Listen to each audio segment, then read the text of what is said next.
हरे कृष्णा, राधे राधे। आप सभी का बहुत बहुत स्वागत करती हूँ आपके अपने चैनल कृष्ण प्रिया में।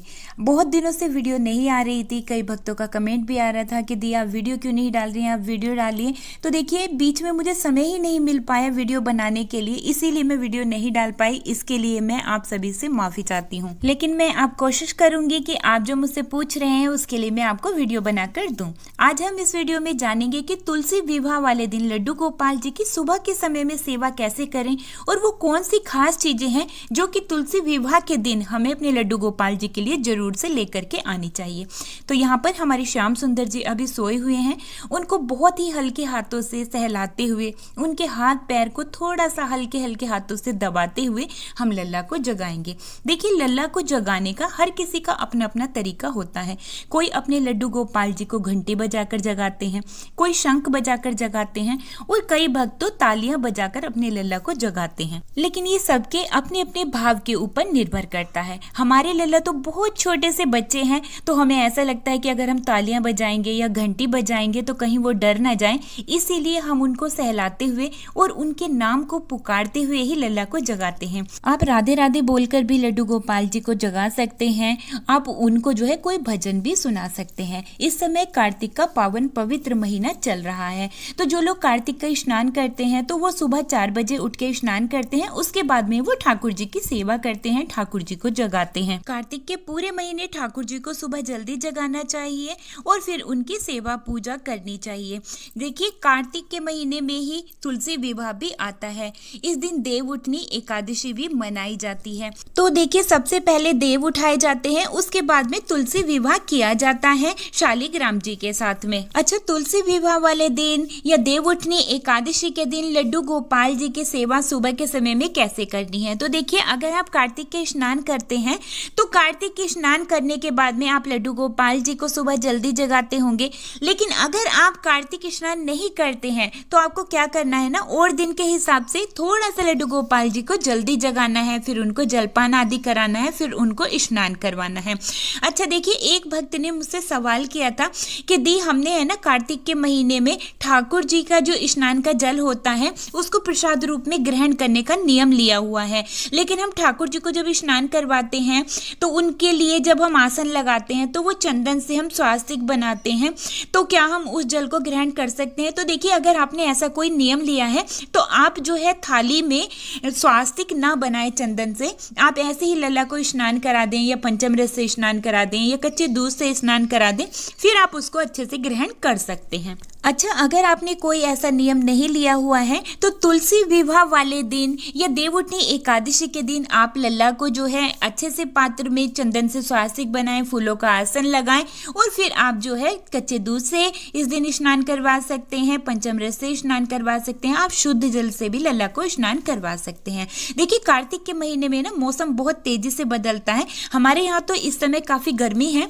लेकिन आपके यहाँ का मौसम कैसा है मुझे जरूर से कमेंट करके बताइए। अगर मौसम आपके यहाँ पर ठंडा है तो आपको कुछ चीजों का ध्यान रखना है, जैसे कि पंचामृत भी आपको हल्का सा गुनगुना कर लेना है। गुनगुना कैसे करते हैं, एक पात्र में आपको पानी लेना है, एक भगोने में आप पानी ले लीजिए और पानी को थोड़ा गर्म कर लेना है और फिर उसमें जो है पंचामृत की कटोरी या गिलास जिसमें भी आपने पंचामृत किया है उसको रख के इस तरह से गर्म करके तभी लल्ला को स्नान कराना है और हल्के गुनगुने जल से ही लल्ला को स्नान कराना चाहिए। स्नान कराने के बाद लड्डू गोपाल जी को इस दिन आप इत्र सेवा जरूर से दें। वैसे तो देखिए, लड्डू गोपाल जी को रोज ही इत्र की मालिश करनी चाहिए और इस समय मौसम बहुत तेजी से बदल रहा है, तो जो गर्म इत्र होते हैं ना उन्हीं का इस्तेमाल करना है लड्डू गोपाल जी की मालिश करने में। अच्छा देखिए, तुलसी विवाह वाले दिन या देवउठनी के दिन लड्डू गोपाल जी को कुछ खास चीजें लाकर जरूर से अर्पित करनी चाहिए। वो कौन सी चीजें हैं, तो देखिए, सबसे पहले आपको जो है लड्डू गोपाल जी के लिए इस दिन न्यू ड्रेस लेकर के आनी है।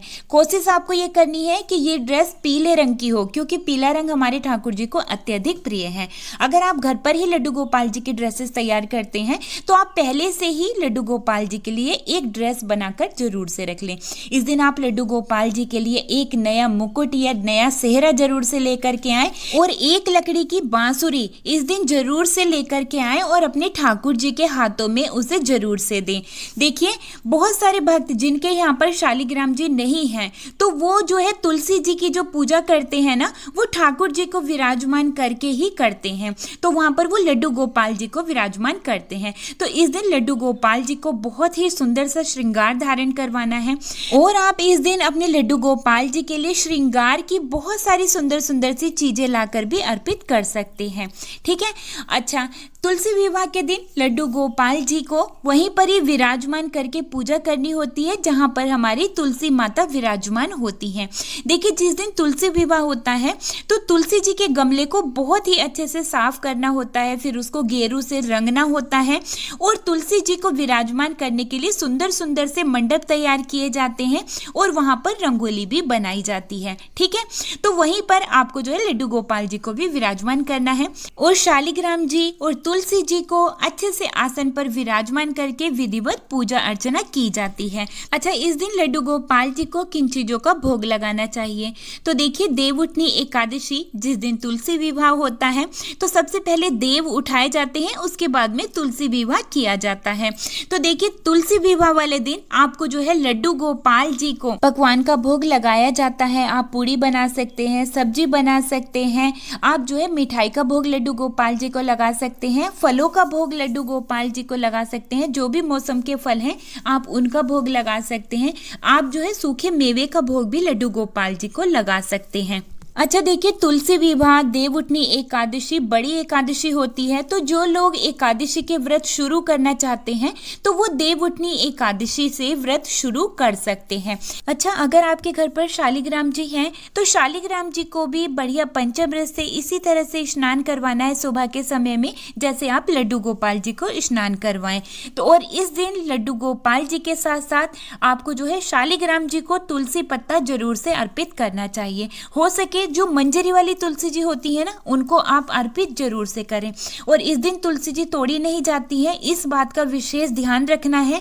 आपको पहले से ही तुलसी पत्ते तोड़कर रख लेने हैं। ठीक है। और ठाकुर जी के भोग में तुलसी जी जरूर से होनी चाहिए, क्योंकि बिना तुलसी जी के हमारे ठाकुर जी भोग को स्वीकार नहीं करते हैं। वैसे तो देखिए, ठाकुर जी को, शालिग्राम जी को रोज ही तुलसी पत्ता अर्पित करना चाहिए, लेकिन अगर आप रोज तुलसी जी अर्पित नहीं करते हैं ठाकुर जी को तो कुछ विशेष तिथि होती है जैसे एकादशी, पूर्णिमा, इन पर आपको जो है ठाकुर जी को तुलसी पत्ता जरूर से अर्पित करना चाहिए।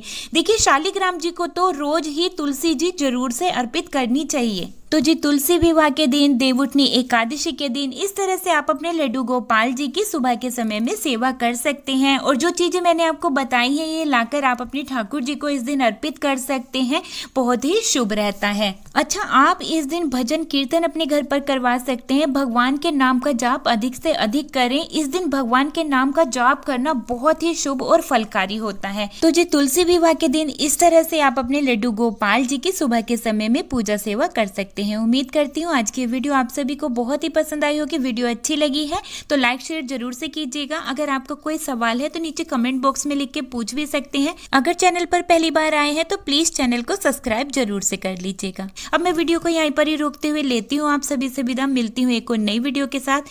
तब तक के लिए आप सभी को प्यार भरा राधे राधे। हरे कृष्णा।